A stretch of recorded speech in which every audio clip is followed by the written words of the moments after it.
மக்களுக்கு பார்த்தீங்கன்னா தலைமைச் செயலாளரை கண்டிச்சு இன்னைக்கு தமிழ்நாடு முழுக்க ஆர்ப்பாட்டம் பண்றாங்க. குறிப்பா அந்த சுற்றறிக்கையை கண்டிச்சு நீதிமன்றத்துறை சுற்றறிக்கை வரலாறு காணாத அளவுல கல்லூரிக்குள்ளேயே போலீஸ் போய் மாணவர்களை அடக்குமுறை பண்ணதெல்லாம் குறிப்பிட்டு இந்த இது பண்றாங்க. இதை எப்படி பாக்குறீங்க? இல்ல இந்த குஜிலியம்பாறை வட்டாட்சியர் ஓவராலாவே இன்ஸ்ட்ரக்ஷன் வந்து அரசுக்கு கவனத்துக்கு இல்லாம நடக்குதாங்கிறதா? இல்ல அப்படிலாம் இல்ல. சரி, குஜிலியம்பாறை தாசில்தார் வந்து அவருடைய சொந்த விருப்ப வெறுப்பின் கீழே வந்து அதை கொடுத்துருக்காங்க. அந்த சுற்றறிக்கை இல்ல அந்த சுற்றறிக்கை அது வந்து சுற்றறிக்கை அவருடைய சொந்த விருப்ப வெறுப்பின் கீழே அதை பண்ணிட்டாரு. அவர் இப்பதான் வந்து இன்னொரு 6 மாசம் ரிட்டையர்ட் ஆக போறாரு. ஸோ அது குறித்து நானும் வந்து சிபிஎம் தலைவர் அனைவர்கிட்டையும் ஃபோன் பண்ணி பேசினேன். ஏன்னா அவர் வந்து மாவட்ட ஆட்சியருக்கே தெரியாமல் அந்த மாதிரி ஒரு சுற்றறிக்கை அனுப்பிச்சிட்டாரு. ஏன்னா அவர் வந்து இப்போ ஆர்ப்பாட்டம் பண்ணுறதா இருந்திருக்காங்க, அவங்களுக்கே தெரியாமல் அதை அனுப்பிச்சிட்டாரு. உடனே திரும்ப பெறப்பட்டு அவரும் இடமாற்றம் பண்ணப்பட்டு அவருக்கு அது குறித்து அவர் மீதும் தேவையான நடவடிக்கைகளும் எடுக்கவும் பரிந்துரைக்கப்பட்டுள்ளது. மற்றதும் அதே மாதிரி தான். சரி, அது வந்து அரசாங்கத்திற்கு எந்தவித இந்த மாதிரியான இதுவும் இல்லை. ஒரு சில பேர் வந்து அது தவறாக அந்த மாதிரி அனுப்புறாங்க. மற்றபடி அது வந்து குஜிலியம்பாறையில் உடனடியாக அது திரும்ப பெறப்பட்டு அதுக்கான நடவடிக்கைகள் எடுக்கப்படும். அரசாங்கம் அமைய உதவிய மக்களுக்கு சட்டமன்றத்தில் பேசாம சட்டமன்றத்தினுடைய மாண்பு கடிதமா எதிர்கட்சி தலைவர் நீங்களும் மாத்தி மாத்தி உரையாடப்படுவது எந்த விதத்தில் நியாயமா இல்லை சட்டசபை விவகாரம் இல்லை மானிய கோரிக்கையில் என்ன பேச வேண்டியமோ அதெல்லாம் பார்த்து சட்டசபையோட நீங்கள் 2 மணிக்கு முடிய வேண்டிய சட்டசபை வந்து 6 மணி 7 மணி ஆகுது. தேவையான அளவு எக்ஸ்டெண்ட் பண்ணி எல்லாரும் இருக்கும். ஸோ மானிய கோரிக்கைகளை விவாதிக்க வேண்டிய விஷயங்கள் விவாதிச்சுட்டு இருக்கோம்.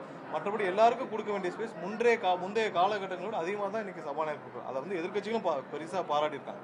எதிர்கட்சிகள் என்ன சொல்லியிருக்காங்க, முன்னால 5 நிமிஷம் 2 நிமிஷம் 3 நிமிஷம் தான் மானிய கோரிக்கை விவாதத்தில் எல்லாத்துக்கும் பேசுறதுக்கு வாய்ப்புகள் கொடுக்கப்படுச்சு.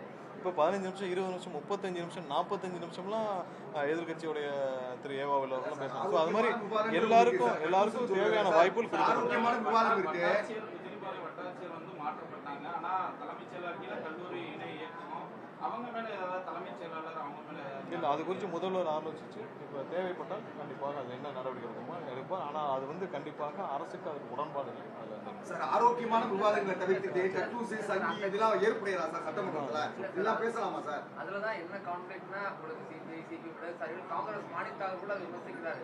இது எப்படி புரிஞ்சுக்கிறதுன்னு தெரியல. சிபிஐ எம்பிலாம் வந்து இல்ல குஜிலியம்பாறை விஷயத்துல அதை வந்து உடனடியாக அதை சொல்லியாச்சு. கல்லூரி விஷயத்துல என்னன்னா இது இன்னும் வந்து கவர்னருடைய மேற்பார்வையில் நடந்துட்டு இருக்கு. கல்லூரியில் நம்ம வந்து எஜுகேஷனாக மாநில பட்டியலை கொண்டு வரணும் நம்ம பல காலமாக போராடிட்டு இருக்கோம். கல்லூரியில் இன்னைக்கு யூனிவர்சிட்டிஸ் எல்லாமே வந்து பார்த்தீங்கன்னா இன்னைக்கு கவர்னர் கட்டுப்பாட்டில் இயங்கிட்டு இருக்கு.